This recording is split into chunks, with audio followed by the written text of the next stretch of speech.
Klienku berhasil mendapatkan volume pumping 400 mili dalam satu sesi menggunakan teknik cluster pumping. Apa sih cluster pumping itu dan gimana cara pakainya? Yuk tonton videonya sampai habis.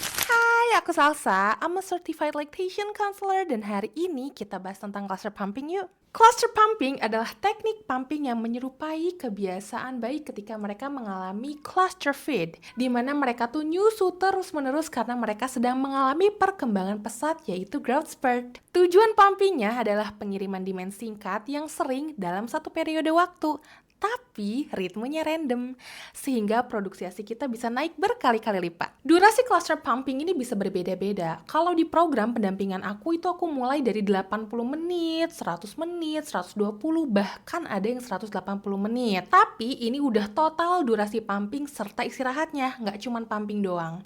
Mama bisa lakukan teknik cluster pumping ini untuk menaikkan produksi ASI. Cuman aku sedikit saran ya untuk konsisten banget melakukan teknik pumping ini karena ini high risk banget.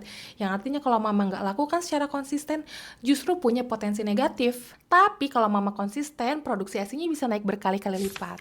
Nah ini contoh klien-klien aku yang mengikuti program pendampingan menaikkan produksi ASI secara konsisten, volume ASI-nya bisa kayak gini.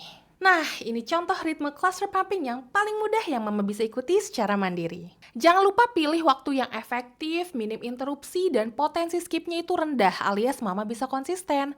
Mungkin bisa manfaatkan waktu ketika bayi tidur. Saran aku sih lakukan di jam 00 sampai jam 05 ya, tapi sebenarnya di jam berapapun boleh kok. Jangan lupa untuk kombinasikan dengan teknik reguler pumping optimal atau DBF yang optimal ya, karena kunci keberhasilan menaikkan produksi ASI itu kombinasi demand yang tinggi dengan pengosongan yang selalu tuntas. Semoga videonya bermanfaat ya, bye!